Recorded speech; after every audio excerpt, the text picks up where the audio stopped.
विद्यार्थी मित्रांनो, आज आपण इयत्ता 10वी विषय गणित प्रकरण 5 समांतर श्रेणी याविषयी अधिक माहिती अभ्यास करूया। बोर्डामध्ये हे प्रकरण 4 गुणांसाठी आपल्याला विचारलं जातं। प्रस्तावना उदाहरण नंबर 1 पहा। सीमाने नोकरीसाठी अर्ज केला आणि त्यासाठी तिची निवड झाली आहे। तिचा सुरुवातीचा महिन्याचा पगार किंवा मासिक पगार 8,000 रुपये आहे आणि नंतर प्रति वर्ष मासिक पगार वाढ रुपये 500 निश्चित झाला आहे। तिचा रुपयामध्ये मासिक पगार प्रथम द्वितीय तृतीय असा वर्षी अनुक्रमे 8,000 म्हणजे दुसऱ्या वर्षी 8,500, तिसऱ्या वर्षी 9,000, चौथ्या वर्षी 9,500 अशा प्रमाणे तिचा पगार वाढत आहे। तर या ठिकाणी आपण हे उदाहरण बघितलं की सुरुवातीला 8,000, त्यानंतर 8,500, त्यानंतर 9,000, त्यानंतर 9,500, 10,000 अशा प्रकारे तो पगार जो आहे तो वाढत आहे किंवा ती संख्या जी आहे ती संख्या अशा प्रकारे वाढत आहे। एका निश्चित अंकाद्वारे ती वाढत आहे। यानंतर आपण दुसरं उदाहरण पाहूया। एका शिडीच्या पायऱ्यांची लांबी खालून वर एक समान 2 सेंटीमीटरने कमी होत जाते। जसं की आकृतीमध्ये पहा इथे दाखवलेलं आहे। सर्वात लहान पायरीची लांबी 45 सेंटीमीटर आहे।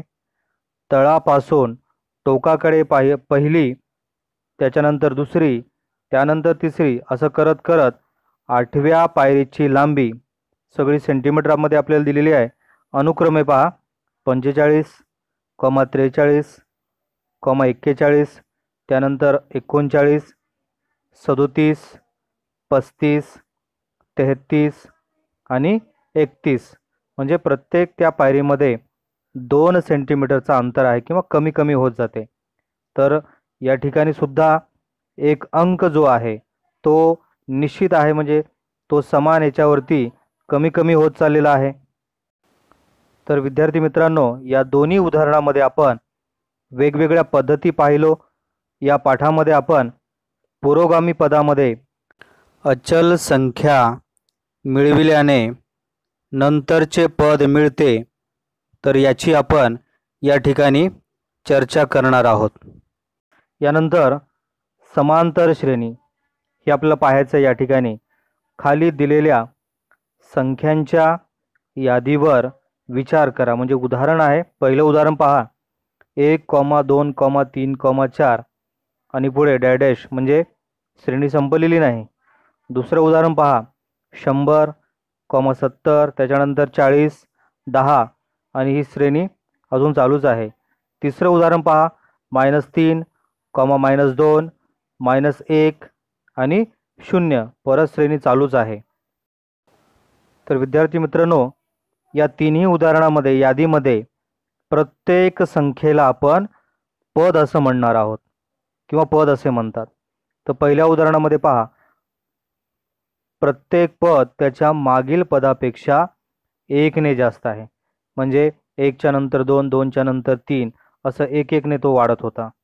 दुसऱ्या उदाहरणामध्ये किंवा यादीमध्ये पहा की प्रत्येक पद त्याच्या मागील पदापेक्षा 30 ने कमी आहे। म्हणजे 100 होतं, त्याच्यानंतर 70 झालं, तसं 30 न कमी झालं।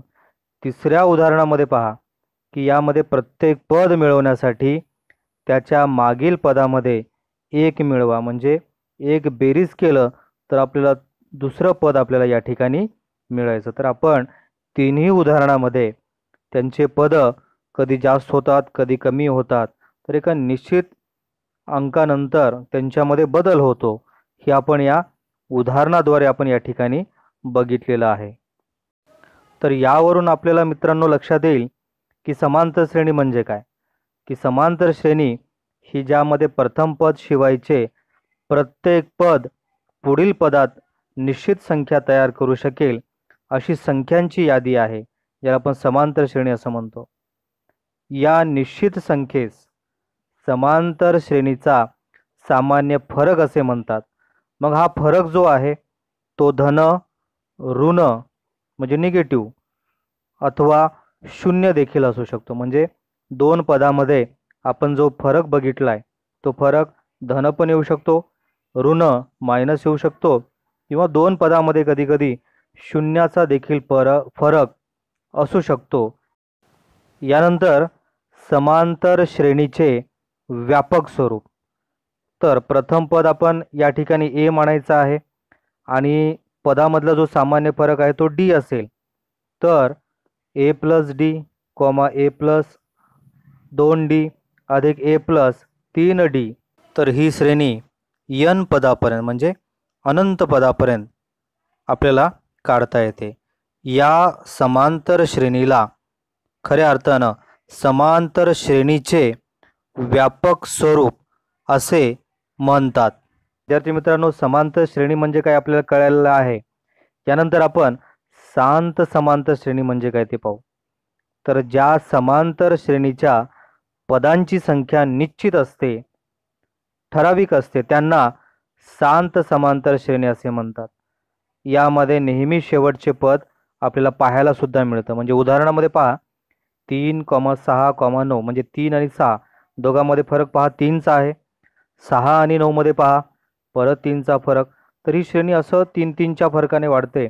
आणि शेवटी याच्यामध्ये पद आहे पहा, ते शेवटी कोणतं पद आहे 999 या पदापर्यंत ती थांबते. म्हणून अशा समांतर श्रेणीला आपण शांत समांतर श्रेणी असं या ठिकाणी म्हणतो.